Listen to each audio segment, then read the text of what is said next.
पूर्णमिदं पूर्णात् पूर्णमुदच्यते पूर्णस्य पूर्णमादाय पूर्णमेवावशिष्यते।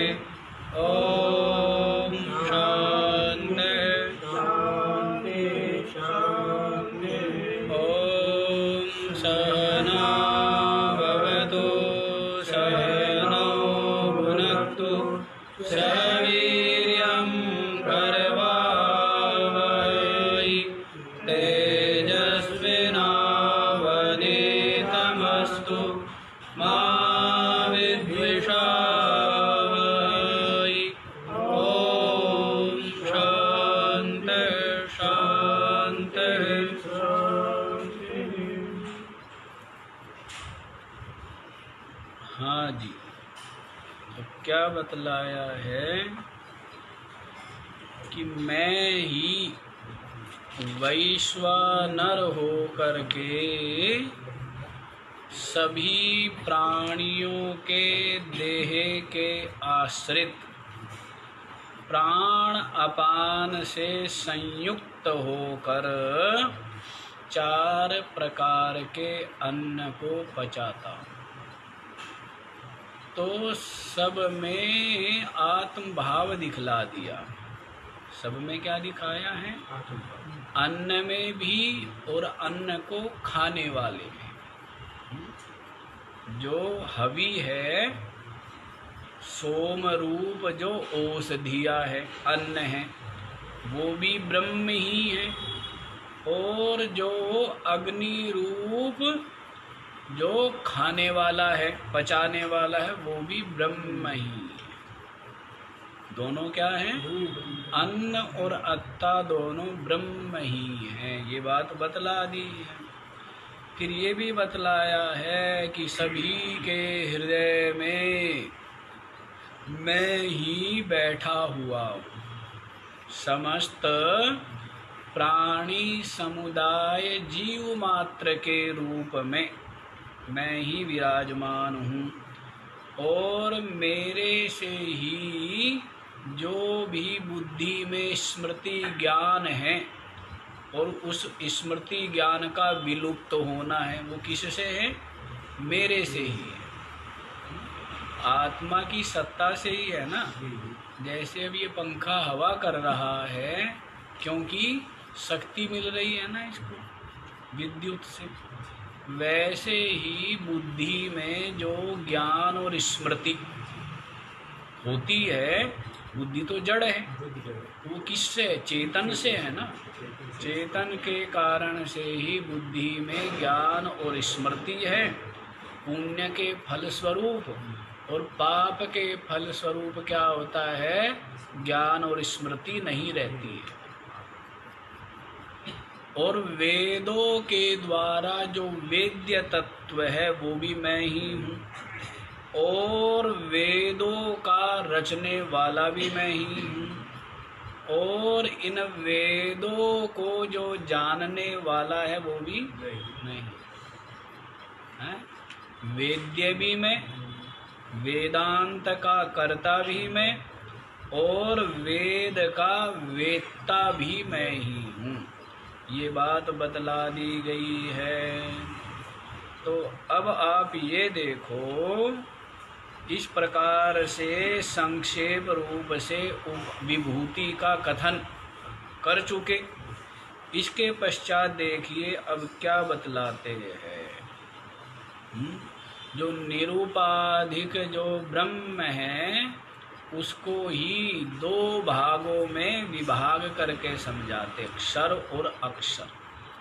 क्षर अक्षर रूप से विभाग पूर्वक समझाते हैं। तो देखिए 16वां श्लोक। द्वाविमौ पुरुषौ लोके क्षरश्चाक्षर एव च क्षरः सर्वाणि भूतानि कूटस्थोऽक्षर उच्यते।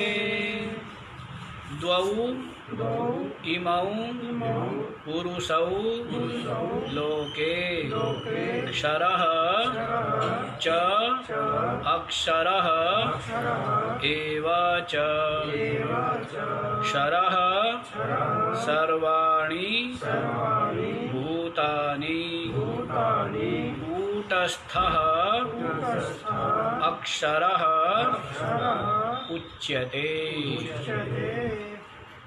देखिए क्या कहते हैं, इमौ द्वौ पुरुषौ लोके, इस लोक में माने संसार में, इमौ द्वौ पुरुषौ, ये दो पुरुष है। क्या? दो पुरुष इस लोक में माने इस संसार में। संसार में सब कुछ आ गया। परमात्मा निरूपाधिक जो ब्रह्म है उसको छोड़ करके सारा का सारा सोपाधिक प्रपंच जो है वो किस में आ गया है? संसार। तो इसके दो भाग कर दिए कि दो पुरुष है। पुरुष क्यों कहेंगे सब बात बतलाएंगे आप। पुरुष से उत्पन्न होने के कारण से इनको पुरुष कहते हैं। पुरुष जो है वास्तव में वो तो अलग ही है। तीन पुरुष बतलाएंगे यहाँ पर। निरूपाधिक जो पुरुष है परमात्मा जो सबका आत्मा है वो अलग है। उसके अलावा दो पुरुष बतलाए। इमौ द्वौ पुरुषौ, ये दो पुरुष लोके लोक में क्या? क्षरः अक्षरः एव च, क्षर और अक्षर ही है। 10, 20, 30, 50 मत मान लेना। कितने पुरुष हैं इस लोक में? संसार में दो ही पुरुष है। ही लगा दिया, एवा च, दो ही है। जो कुछ है उनको दो भाग में ही विभक्त कर ले। क्षरः और अक्षरः एवा च, एक क्षर है और दूसरा क्या है? अक्षर है। क्षर और अक्षर। क्षर क्या है? क्षरः सर्वाणि भूतानि, सर्वाणि भूतानि क्षरः, संपूर्ण जो भूत है वो क्या है? क्षरः। क्षर इस पुरुष से उसको कहा गया, क्षर इस नाम से कहा गया है। सर्वाणि भूतानि से अभिप्राय क्या है? जितना भी कार्य वर्ग है। भूतानि से अभिप्राय केवल शरीर मत ले लेना यहाँ पर। जितना भी कार्य वर्ग है वो सारा का सारा किससे कहा गया है? क्षरः। क्या है वो? क्षर पुरुष है। क्या है? क्षर पुरुष है। सर्वाणि भूतानि क्षरः, संपूर्ण भूत क्षरः इस नाम वाले पुरुष है। कूटस्थ है। कूटस्थ से अभिप्राय यहाँ पर उपाधि का अधिष्ठान चेतन नहीं है। कूटस्थ से अभिप्राय है हाँ, तो माया को ही यहाँ पर कूटस्थ से लेना। अव्यक्त जो प्रकृति है, जो संपूर्ण भूतों का कारण रूप है, उसको क्या लेना है? अक्षरः कूटस्थ अक्षरा। ये जो कूटस्थ है यही क्या है? यही अक्षर पुरुष उच्यते। इसको ही अक्षर पुरुष कहा गया। समझने की बात है। बुद्धि में आप अलग ही माने बैठे होंगे, जबकि इसका बिल्कुल अलग अर्थ। क्षर अक्षर दो पुरुष। क्षर जो संपूर्ण भूत माने कार्य वर्ग, मतलब 3 भाग करेंगे हम। एक तो निरुपाधिक ब्रह्म हो गया, चेतन, सबका आत्मा। दूसरी हो गई ये माया, उसके आश्रित। और तीसरा हो गया माया का ये सारा कार्य। समझ आया? तो जो माया का कार्य है इसको क्या कहा है? क्षरः। इसको भी पुरुष कहा है। पुरुष क्यों कहा है? क्योंकि इन दोनों का अधिष्ठान तो पुरुष ही है। ब्रह्म जो है वो ब्रह्म ही अधिष्ठान है ना माया का। ब्रह्म में ही ये माया जो है अनादि कल्पित शक्ति, अभिन्न शक्ति है, वो माया है। तो वो जो माया है पुरुष, उसका अधिष्ठान होने से माया को भी पुरुष कह दिया, और जो माया का कार्य है क्षर, उसको भी पुरुष कह दिया। समझ आई बात? तो क्षरः सर्वाणि भूतानि कूटस्थः अक्षर उच्यते। जो राशि के समान स्थिति है, ढेर की तरह, अर्थात घन रूपा, उसको कूटस्थ कहेंगे, माया है ना। क्या कहेंगे? माया। और वंचना, जिम्हता, कुटिलता, ये सब क्या है? माया के ही पर्याय। तो अनेक मायादि प्रकारेण स्थिता इति कूटस्थ। अनेक प्रकार से माया आदि के रूप में जो स्थित है, संसार बीज आनंत्यात् नाक्षरति। इसको भी अक्षर क्यों कह दिया? माया को अक्षर क्यों कहा है? कि भाई ये जो कभी क्षय ना होने वाली, तो बतलाया है ये जो माया है ना, ये केवल ब्रह्म ज्ञान से ही नष्ट होती है, बाकी तो ये अनादि ही है। बाकी तो ये भी क्या है? अविनाशी ही है। कितने कर्म करो, कितने उपासना करो, कितने साधन करते रहो, लेकिन ये माया जो है ये नष्ट नहीं। एकमात्र ब्रह्म ज्ञान से, स्वरूप ज्ञान से ही ये क्या होती है? नाश होती है। इसीलिए इस माया को भी अक्षर कह दिया। समझ आए? ब्रह्म ज्ञान के अतिरिक्त और किसी से इसका नाश नहीं होता है। संसार बीज अनंत्यात्, क्या है ये? संसार बीज रूप है। अनंत होने से इसको अक्षर कह दिया है माया। तो समझ आया यहाँ पर भाव? क्षर जितना भी विकार जात है, कार्य रूप है, सबका सब क्या है? क्षर है। क्षर पुरुष है। और अक्षर क्या है? कूटस्थ। कूटस्थ माने माया। यहाँ पर देखना पड़ता है संगति, सीधा नहीं। कूटस्थ का मतलब तो सीधा आप लोग क्या लगाते हैं? जो साक्षी है, हैं? जो साक्षी है, जो अधिष्ठान चेतन है, उसको ही क्या लगाते हो? कूटस्थ से लगाते हो। लेकिन यहाँ पर कूटस्थ से अभिप्राय है माया। तो ये जो अनादि शक्ति माया है, ये संपूर्ण विकार का क्या है? कारण है।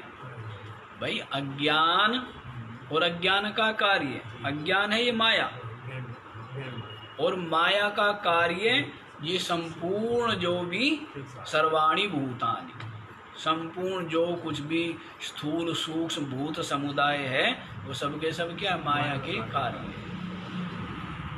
समझ आए? तो इस प्रकार से ये दो पुरुष बतला दिए, क्षर पुरुष और अक्षर पुरुष। क्षर माने संपूर्ण विकार रूप जो है वो क्षर है, और ये माया को अक्षर कह दिया है। अक्षर क्यों कहा वो हमने आपको बता ही दिया है। पुरुष क्यों कहा वो भी बता दिया है, क्योंकि ये पुरुष में ही कल्पित है, इसलिए इनको पुरुष कह दिया है। समझने वाली बात। अब आप ये देखो, क्षर और अक्षर दोनों से ही अलग, दोनों उपाधि से अलग एक असंग निरूपाधिक पुरुष भी है। वो क्या है? वो सबका आत्मा। उसको बतलाते हैं 17वें श्लोक। उत्तमः पुरुषस्त्वन्यः परमात्मेत्युदाहृतः यो लोकत्रयमाविश्य बिभर्त्यव्यय ईश्वरः। उत्तमः पुरुषः तु अन्यः परमात्मा इति उदाहृतः यः लोकत्रयम् आविश्य बिभर्ति अव्यय ईश्वरः। तू माने किंतु, उत्तमः पुरुषः तू अन्यः, जो उत्तम पुरुष है वो तो अन्य ही है। क्षर और अक्षर दोनों से अलग है। क्षर और अक्षर दोनों से कार्य से भी अलग है और कारण रूप जो माया है उससे भी जो अलग है।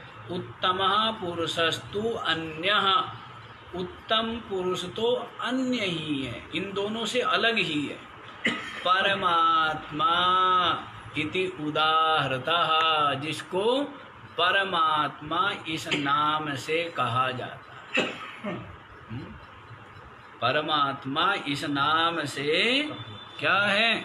वेदों में या वेदांत शास्त्र में जिसको परमात्मा इस नाम से कहा जाता है। समझ आया? यो यह माने जो त्रयम लोकम आविश्य, तीनों लोकों में प्रवेश करके, भूः भुवः स्वः, ये जो तीनों लोक है, इन तीनों लोकों में प्रवेश करके क्या करता है? विभर्ति, इन सब का पोषण करता है। तीनों लोकों का क्या करता है? पोषण कर रहा है, पालन करता है, धारण करता है। कौन? अव्ययः ईश्वरः, अविनाशी जो ईश्वर, जिसको परमात्मा कहा, अविनाशी कहा, ईश्वर कहा, वो उत्तम पुरुष तो इन दोनों पुरुषों से अलग ही है,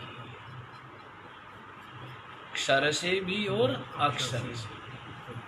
जिसको परमात्मा इस नाम से वेदों में कहा गया है और जो तीनों लोकों में प्रवेश करके क्या करता है? इन तीनों लोकों का पोषण करने वाला है। अपनी जो सच्चिदानंद रूप शक्ति है, चैतन्यात्म शक्ति, उसके द्वारा ही तो सब कुछ क्या है? ठहरा हुआ है। जैसे भी ये शरीर है, इंद्रिया है, प्राण है, मन है, बुद्धि है, ये सब किसके आश्रित ठहरे हुए?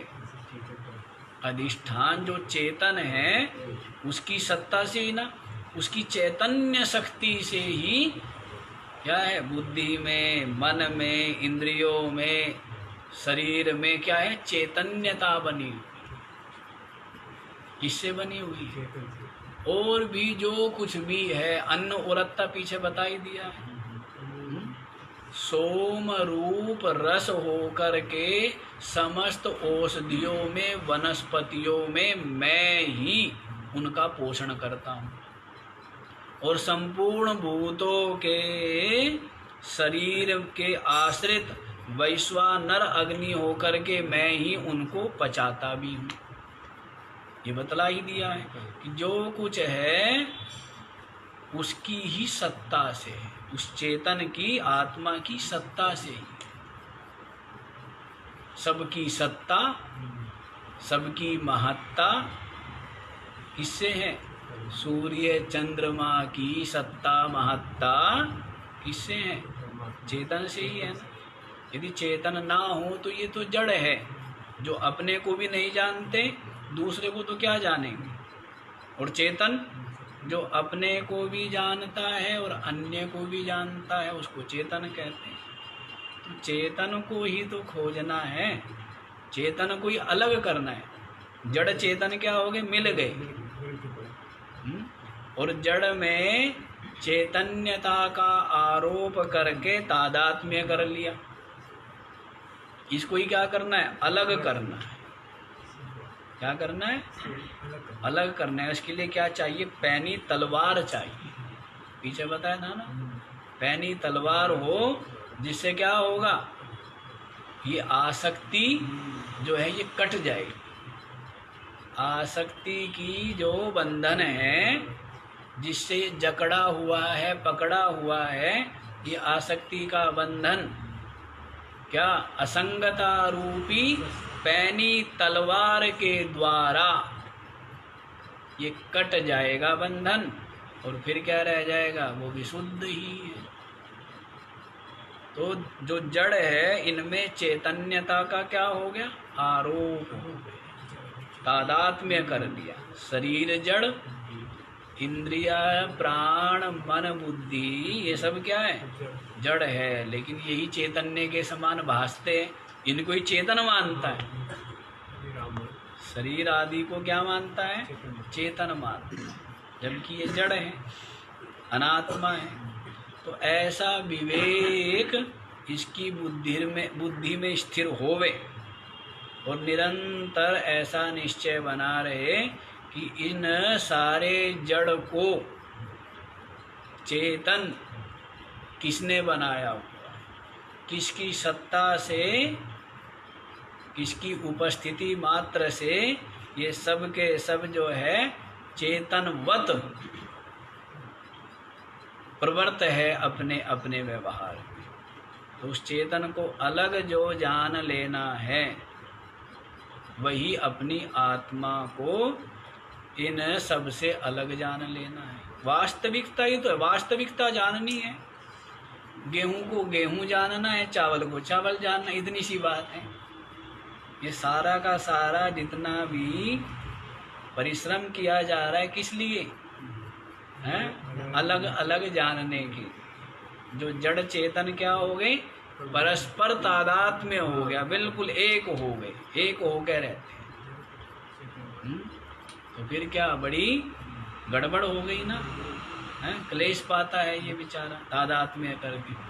और अलग कर ले तो फिर क्या है? ये तो मुक्त ही है, ये तो नित्य शुद्ध बुद्ध मुक्त स्वरूप ही है ना।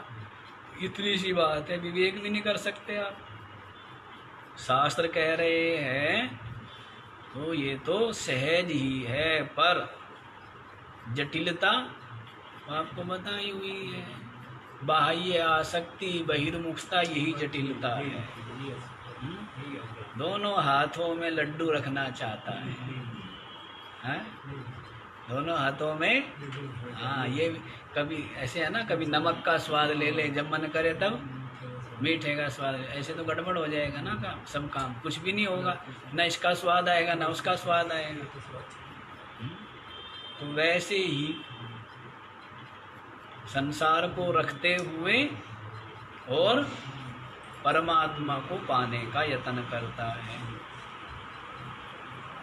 तो यही इतनी सी बात है।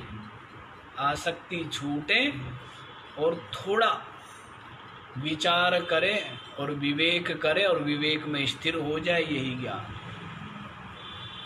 स्वल्प प्रयत्न से ही हो जाने वाला कार्य है, इसके लिए अत्यधिक प्रयत्न की आवश्यकता नहीं है। राम जी ने जनक आदि ने राज काज व्यवहार करते हुए, लेकिन प्रज्ञा विशुद्ध थी, बुद्धि निर्मल थी, सूक्ष्म थी, तो कितनी सहजता से प्राप्त कर लिया और फिर राजा भी रहे। फिर प्रारब्ध के अनुसार यथा योग्य कर्तव्यों का निर्वहन भी उनके शरीर आदि के द्वारा होता रहा, है ना। हाँ, तो ये समझ लो, समझने का बात है। ये अध्यात्म क्या है? तो उत्तम 3 पुरुष बतला दिए, क्षर, अक्षर और उत्तम। क्षर पुरुष क्या है? जितना भी कार्य रूप है महातत्व से लेकर के, कहाँ से? ब्रह्मा से लेकर के चींटी पर्यंत जो कुछ भी स्थूल सूक्ष्म है, वो सबका सब क्या है? कार्य रूप होने से क्षर है। क्या है?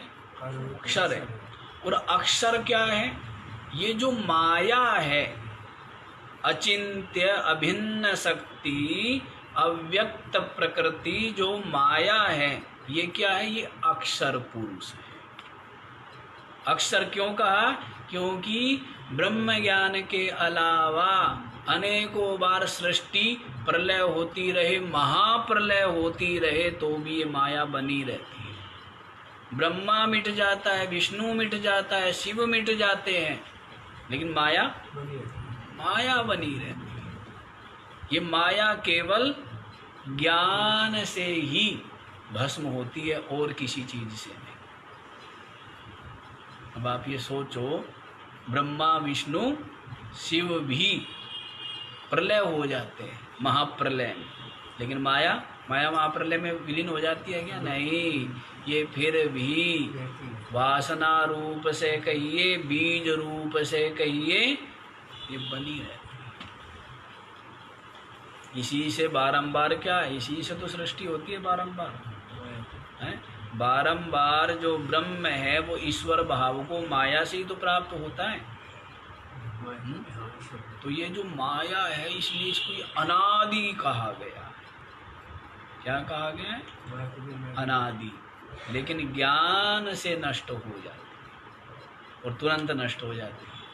जैसे अंधेरा है, प्रकाश होते ही तुरंत समाप्त हो जाता है, वैसे। तो क्षर पुरुष और अक्षर पुरुष, अक्षर पुरुष माया हुई, लेकिन जो उत्तम पुरुष है वो तो अलग ही है।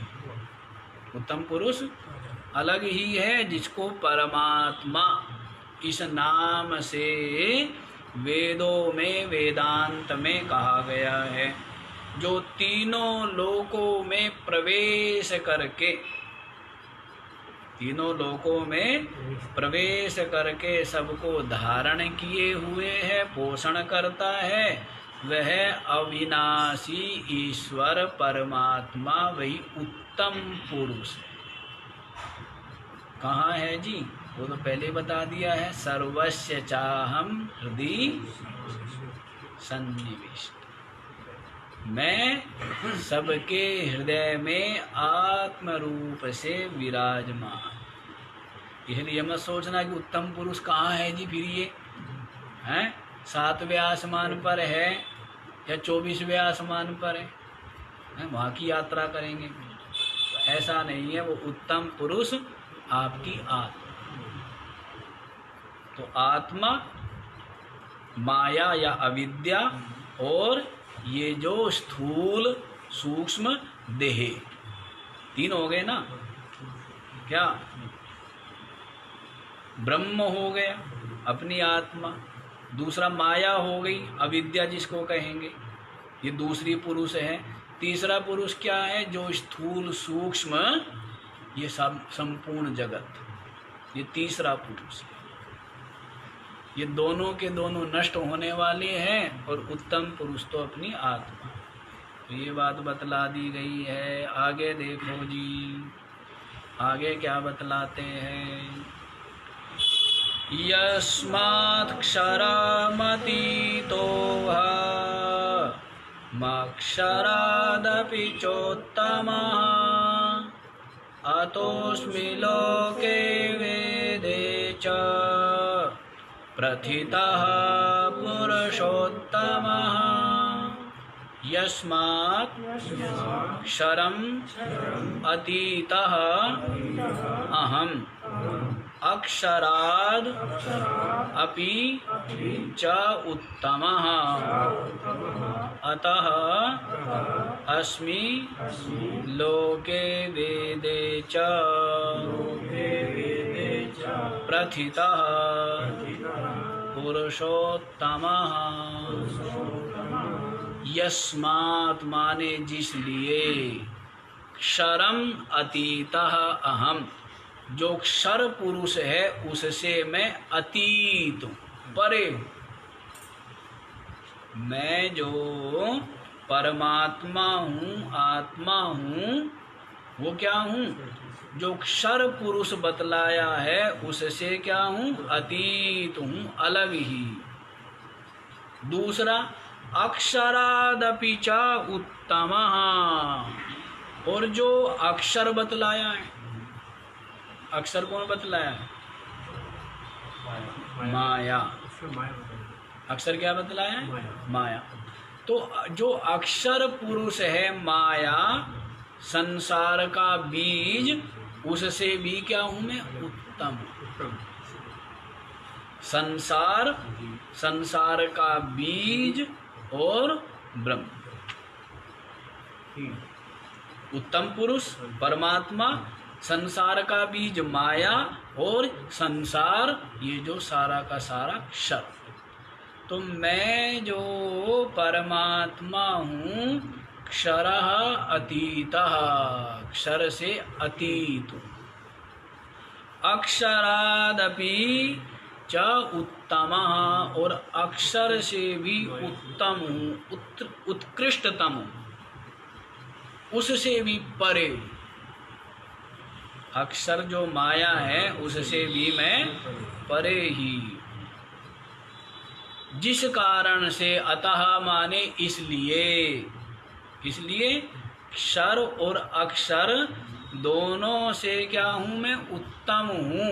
इस कारण से लोके वेदे च, लोक में और वेद में, पुरुषोत्तमः इति नामना प्रथितः, पुरुषोत्तम इस नाम से मैं प्रसिद्ध हूँ। क्या?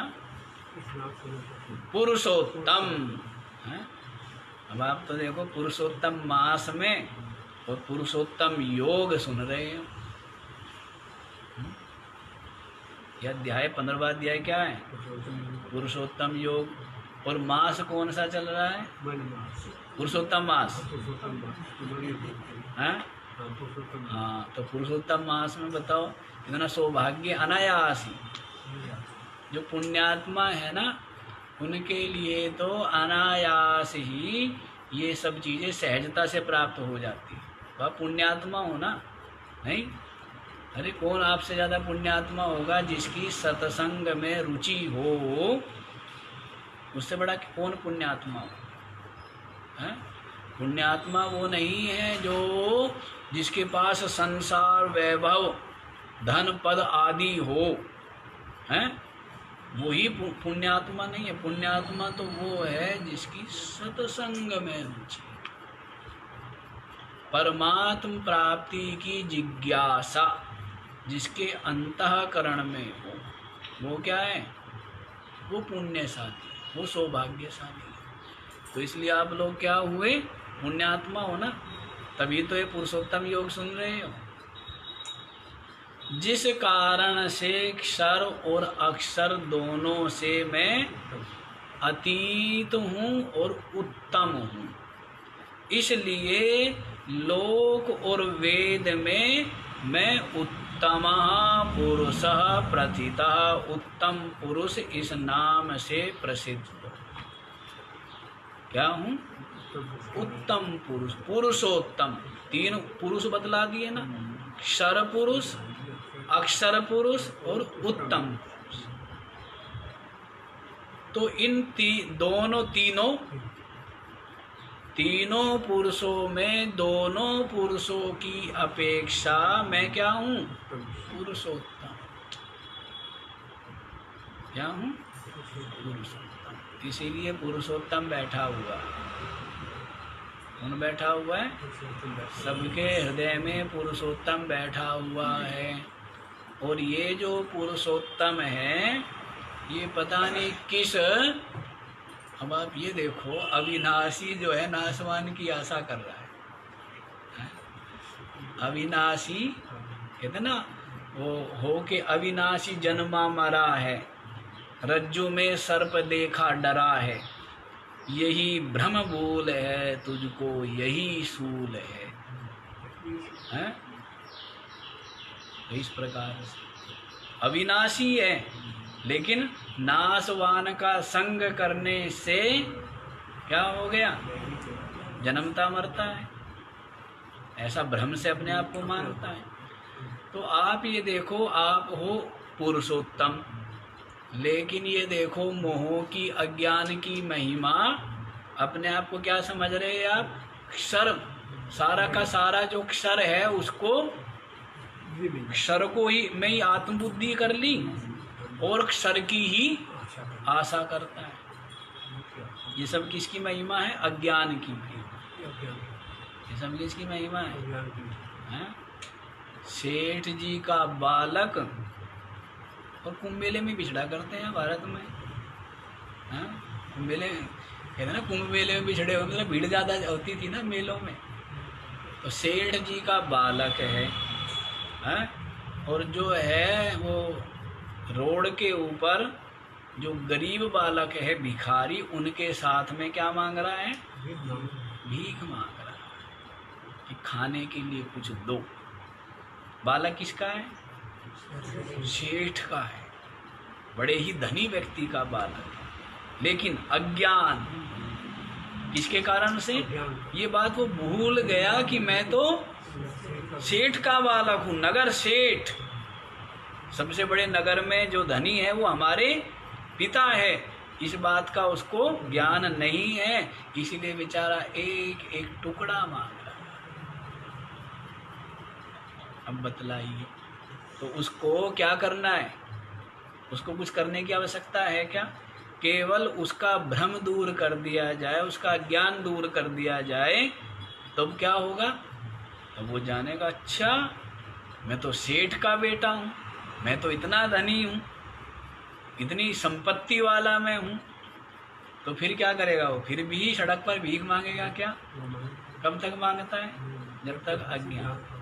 तो वैसे ही हो तो आप सेठ, बालक भी नहीं हो सेठ के, सेठ के बालक नहीं हो आप, हैं? कोई भगवान है, वो सेठ है, उसके बालक हम हैं, ऐसा कुछ नहीं है। आप क्या हो? सेठ हो, लेकिन अज्ञान किससे? नहीं जानते हो कि मैं सेठ हूँ, तो अपने आप को क्या मानते हो? दरिद्र जीव मान करके और निर्धन मान करके भटक रहे हो। आशा कर रहे हो क्या? विषयों की। इसकी आशा करते हैं, विषयों की, जिनको प्राप्त करके मैं सुखी हूँ। विषय संग्रह में, हैं, विषय रक्षण में, विषय सेवन में लगा हुआ है अनादि काल से। ये अज्ञान की, अविवेक की, मोह की, मूढ़ता की महिमा। भर्तृहरि जी महाराज कहते हैं, गहनो मोह महिमा। मोह की महिमा बड़ी गहन है। तो ये देखो, अज्ञान का प्रत्यक्ष फल है, प्रत्यक्ष फल है ना? नहीं, गले में पड़ी हुई है सोने की चैन, पड़ी हुई है और कपड़े के अंदर है, देखता है तो हाथ लगा नहीं जल्दबाजी में है, लेकिन अब क्या होती है उसकी, तो है मस्तिष्क जो है वो बेचैन हो जाता है, अशांत हो जाता है। कहाँ गई? ना कहीं गई, ना कहीं से आई, मिल गई, कहीं गिर गई थी क्या? ये किसकी महिमा हुई? अज्ञान की। अज्ञान से अशांत हो गया, भयभीत हो गया, परेशान हो गया। ज्ञान होते ही कि मिल गई, मिल कौन सा गई, प्राप्ति ही। तो वैसी स्थिति है किसकी, आपकी। ऐसी स्थिति किसकी है? हाँ बताओ। अज्ञान दूर करना नहीं, बाकी कह दी, बाकी बताओ क्या करना है। तू कुछ ना करे, केवल अज्ञान दूर कर दे। तू कुछ ना करे, केवल अज्ञान दूर कर ले, और फिर जो है फिर आनंद ही आनंद है। फिर क्या दिक्कत, फिर कोई समस्या है क्या? हाँ, फिर भूख का भी आनंद है, भूखे रहने का भी आनंद, बीमार शरीर के बीमार होने का भी आनंद, फिर आनंद ही आनंद है। क्यों? क्योंकि वो तो सबका साक्षी है, इनसे अलग ही है, जान रहा है तमाशा। हाँ, दीपक की लो बुझ रही है, बुझ गई। वैसे शरीर को देख रहा है, शरीर के मरने को देख रहा है कि हाँ शरीर मरने बुझ गई। वो तो देखने वाला है, ना उसको उस लो से मतलब, ना उसको इस शरीर से मतलब। वो तो क्या है, साक्षी। लेकिन जो इसमें तादात्म्य किए हुए हैं, उनके तो क्या होते, होश भागता हो जाते, होश उड़ जाते हैं ना।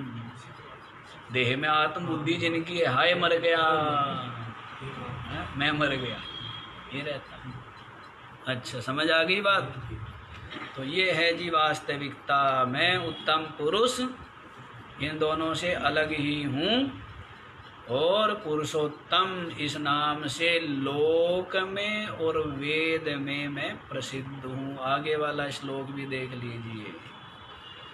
यो मामेवमशं मूढो जानाति पुरुषोत्तमं स सर्वविद भजति मां सर्वभावेन भारत।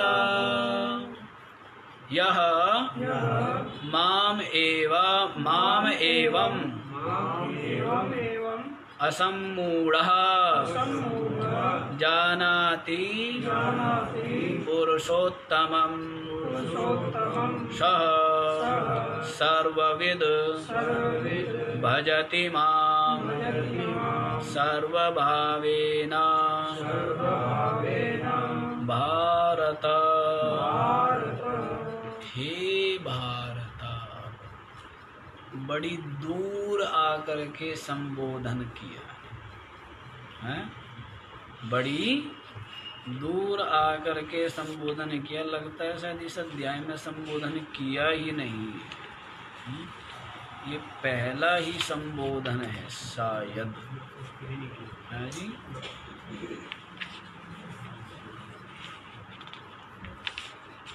हाँ जी, तो यही बात है भारत। अब यहाँ पर दोनों श्लोकों में, बाद वाले में तो दो संबोधन कर देंगे, ये 19वें श्लोक में जाकर के संबोधन कर रहे हैं, और बाद वाले श्लोक में 2 बार संबोधन करेंगे। तो इनका मतलब क्या है? इसे टू को पकड़ो जिसकी है भाई। तो इसका मतलब क्या है?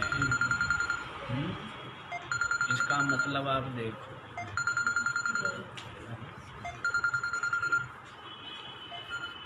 यह माने जो, माम माने मुझे, जो मुझे, एवं माने इस प्रकार से, जो मुझे एवं माने इस प्रकार से, यह असम्मूढ़, जो असम्मूढ़ है, जो न मूढ़ है, न सम्मूढ़ है, न विमूढ़ है, क्या है? असम्मूढ़ है। सम्मोह वर्जितः, अर्थात विवेक युक्त, ज्ञान दृष्टि संपन्न, असम्मूढ़ है, जो इस प्रकार से अज्ञानियों के समान सम्मोहित नहीं है कि देह को ही मैं मानने वाले। जो विवेकी है, ज्ञान संपन्न है, ऐसे जो लोग हैं, माम माने मुझे, एवं पुरुषोत्तमं जानाति, मुझे पुरुषोत्तम इस रूप से जानते। अपनी देह में या समस्त देहों में स्थित मुझ पुरुषोत्तम को एवं जानाति, इस प्रकार से जानते। किस प्रकार से? कि जो पुरुषोत्तम है वो क्षर से और अक्षर से दोनों से अलग है और उत्तम है। माम पुरुषोत्तमम, मुझ पुरुषोत्तम को एवं जानाति, इस प्रकार से जानता है। बड़ी विलक्षण बात है। अब इन दोनों श्लोकों में ये जो 15वां अध्याय है ना, ये विशेष है, बतलाएंगे आगे वाला श्लोक। वैसे तो सारे शास्त्र अपनी अपनी जगह महत्वपूर्ण है, गीता का अपनी जगह स्थान है, लेकिन गीता में भी जो ये 15वां अध्याय है, इसको अपने आप में एक शास्त्र कह दिया। अपने आप में इस अध्याय को एक शास्त्र कहेंगे। तो देखो, और जो कुछ कहना है, जो कुछ जनाना है, जो कुछ जानने योग्य है, वो सब का सब इसमें बता दिया है। इसके अलावा अब बताने योग्य कुछ नहीं रहा। फिर 16वें, 17वें और 18वें जो अध्याय हैं, उनमें तो उसी को ही अनुवाद करेंगे, विस्तार देंगे। अन्यथा जो बतलाने योग्य है वो 15वें अध्याय में संसार का स्वरूप बतला दिया है, और उसको असंगता रूपी शस्त्र से इसकी जो मूल है संसार रूपी वृक्ष का, वासना आसक्ति, उसको काट करके, और जो पुरुष है उस पुरुष को खोजना चाहिए, परमात्मा को प्राप्त करने का यत्न करना चाहिए, ये बताया है। स्वरूप बतला दिया है। तो देखो, यह असम्मूढ़, जो असम्मूढ़, जो विवेकी, माम पुरुषोत्तमम, मुझ पुरुषोत्तम को एवं जानाति, इस प्रकार से जानता है। स माने वह सर्वविद, वो क्या है? सर्ववेदता है। वो क्या है? सर्ववेदता है। उसी को वेदविद कहा है। वेदविद ही क्या है? सर्वविद है। वेदविद माने वेदों में जो प्रतिपाद्य तत्व है, क्या? ब्रह्म, आत्म तत्व, उसको जो जानता है, वेदार्थविद, वहां पर अर्थ किया था। और यहाँ पर भी सर्वविद का अभिप्राय यही है, क्योंकि संपूर्ण जो भी नाम रूपात्मक प्रपंच है, उसका अधिष्ठान क्या है? जैसे मिट्टी के सारे पात्रों का अधिष्ठान क्या है? उपादान कारण क्या है? मिट्टी है। तो मिट्टी को जान लिया, इसका मतलब सब जाने गए। सोने को जान लिया तो सारे आभूषण जाने गए। वैसे परमात्मा को जान लिया तो नाम रूप तो उसमें ही कल्पित है, अध्यस्त है, तो सब कुछ जान लिया, कुछ जानना बाकी नहीं रहा। तो सा सर्वविद, वो क्या है? सर्ववेत्ता है, अर्थात सर्वज्ञ है। सर्वभावेन माम भजति, वो समस्त भाव के द्वारा इसको भज रहा है, मेरे को ही भज रहा है। समस्त भाव का मतलब क्या है? सर्वात्म चित्ततया, सब क्या क्या है? सब में आत्म दर्शन करने के द्वारा। सर्वभावेन माने सब में आत्म दर्शन करता है, परमात्मा दर्शन करता है। तो इस प्रकार से वो परमात्मा को भजता है। समझ आया? हे भारत, संबोधन क्या किया है? भारत। भा माने ज्ञान, तस्मिन् रतः, उसमें जो लगा हुआ है, अज्ञान के संशय को मिटाने में लगा हुआ है, और ज्ञान प्राप्ति में जो लगा हुआ है उसको क्या कहेंगे? भारत। दोबारा देख लीजिए, जो विवेकी मुझ पुरुषोत्तम को एवं जानाति, क्षर और अक्षर दोनों से भिन्न, दोनों से अलग। जानते तो आप भी हो, नहीं जानते हो? जानते हो ना, मैं जानता हूँ, मैं हूँ, लेकिन मैं को ही नहीं जान रहे हो आप। मैं का जो यथार्थ स्वरूप है, शरीर को मैं कह रहे हो, इंद्रियों को, प्राण आदि को मैं कह रहे हो, मैं को नहीं जानते। उस मैं को जो क्षर और अक्षर दोनों से अतीत और उत्तम पुरुषोत्तम रूप से जो जानता है, स सर्वविद, वह वास्तव में सर्ववेदता है। उसके लिए जानने योग्य कुछ शेष नहीं रहा। सर्वभावेन माम परमेश्वरम भजति, वो सर्वभाव से अर्थात सब में आत्म दर्शन करता हुआ आत्मा को भजता है। सब में आत्म दर्शन करना, आत्म दर्शन ही परमात्म दर्शन है, और आत्म दर्शन ही परमात्म भजन है। खाली कमली वाले बाबा क्या? आप से सब परमात्मा। हाँ, आप सहित सब गोविंद है। भजन क्या? भजन करूं क्या? भजन क्या करूं? गुरुजी कहते भजन कर, तू भजन तो करता नहीं है। तो चेला पूछता है, गुरुजी भजन क्या करूं? क्या भजन यही है, आप सहित सब नारायण है, आप सहित सब विष्णु है, आप सहित सब गोविंद है, आप सहित सब ब्रह्म है, यही भजन है। और भजन क्या होगा? जी कुछ मंत्र बताओ, कुछ ये बताओ, प्रकाश का ध्यान करूं, हैं कौन सा मंत्र जपूं, हैं क्या क्या करूं? ऐसा यहाँ पर नहीं बताते। अच्छा जी, समय होने को जा रहा है। पूरा शास्त्र सुन लिया आप लोगों ने, 15वां अध्याय रूप शास्त्र। तो देखो क्या बतलाते हैं। 20वां अंतिम श्लोक है।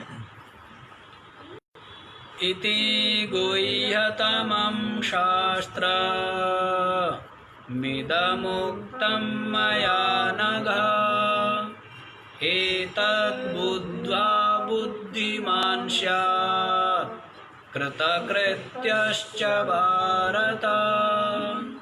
इति गुह्यतमं शास्त्रम् इदम् उक्तं मया अनघः, एतद्बुद्ध्वा बुद्धिमान् स्यात् कृतकृत्यः च भारत। अब इस श्लोक में दो संबोधन दे दिया। अनघः, निष्पाप। अनघः माने अरे ज्ञान सुन लिया, अभी भी अविद्या, समस्त पापों की मूल अविद्या, अविद्या ही नहीं रही। पाप कहाँ रहेंगे बेचारे, हैं? जब जिन बच्चों के माँ बाप ही नहीं हैं, तो ऐसे बच्चे पैदा होते हैं क्या? माँ बाप के बिना बच्चे पैदा होते हैं, कहाँ रहेंगे? तो अनघः माने अविद्या रूप दोष से रहित, निष्पाप। सीधार्थ तो करेंगे निष्पाप। तो अविद्या रूप जो पाप दोष है उससे जो रहित है। क्यों? श्रवण कर लिया है ना, ज्ञान का श्रवण। अभी भी पाप रहेगा क्या? हैं? यहाँ पर किसी पंडित के पास जाओगे तो फिर पापी बना देगा आपको। हैं? पापो हम पाप कर्मा हम पापात्मा पाप संभव, त्राहि माम पुंडरीकाक्ष सर्व पाप हरो हरि। हैं? सारे दुनिया भर के और भी अड़ोसी पड़ोसियों के सबके पाप आपके सर पर पटक देगा। आप कहोगे हाँ जी मैं तो पापी हूँ। हैं? और यहाँ पर क्या करते हैं? आपके सारे पाप को, पाप की दुर्गंध उड़ा दी जाती है। जैसे दुर्गंध थी और वायु चली सारी दुर्गंध। वैसे ज्ञान की पवन चलती है तो क्या होती है, सारे के सारे पाप उड़ जाते हैं ना, छिप जाते हैं, प्रलय हो जाती है। लेकिन ज्ञान किसी कर्मकांडी के पास जाओगे तो वो तो पाप ही बनाएगा पहले, तभी तो भजन भक्ति करेगा। इसकी जो भी देवता है तभी तो उस देवता का दास बनेगा, कहेगा जी मैं तो पापी हूँ, पाप कर्मा हूँ, पाप आत्मा हूँ, पाप से उत्पन्न हुआ हूँ, मेरी आप रक्षा करो। एक बार हम बताया केदारनाथ गए थे, तो बहुत वर्ष पहली बात है, 2005 या 6 की बात होगी, ज़्यादा 6 की होगी। तो पंडित वो करा रहे थे संकल्प, ऐसे ही पापो हम पाप कर्म। अब हम तो जानते थे पढ़ते समय, हमने कहा हम नहीं करेंगे भाई ये संकल्प उंकल्प हैं, हम क्यों पापी बने, हम क्यों पापी होते। तो करा रहे थे ना मंदिर में पापो हम, मैंने कहा हम नहीं करते ये। हाँ, तो पापी क्यों बनना, पुण्यात्मा है। क्या है पुण्यात्मा भी क्या है, वो तो पाप पुण्य दोनों से परे है, वही अपनी आत्मा। तो देखो, हे अनघा हे निष्पाप इति गुह्यतमं शास्त्रम, इदम गुह्यतमं शास्त्रम। ये जो अत्यंत गुह्यतम है, गोप्यतमम, अत्यंत जो गुप्त शास्त्र है। रोज रोज कल भी मैं कह रहा था ना कि सत्संग का, ज्ञान का क्या करो, आदर करना। इस ज्ञान का, इन ग्रंथों का, इन शास्त्रों का, इन उपदेशों का आदर करना, क्योंकि यही अविद्या रूपी जो अंधेरा है मिटा सकते हैं, मिटाने में समर्थ है। इसके अलावा और कोई न साधन न कोई उपाय। इसलिए भगवान श्री कृष्ण क्या कह रहे हैं, गुह्यतमं शास्त्रम, इदम गुह्यतमं शास्त्रम। ये जो अत्यंत गुह्य छिपा हुआ जो शास्त्र है, शास्त्र मानिए 15वां अध्याय, तो मया इति मया उक्तम, ये जो मेरे द्वारा कहा गया है। हे निष्पाप अर्जुन, इदम गुह्यतमं शास्त्रम इति मया उक्तम। ये जो गुह्यतम शास्त्र है मेरे द्वारा कहा गया।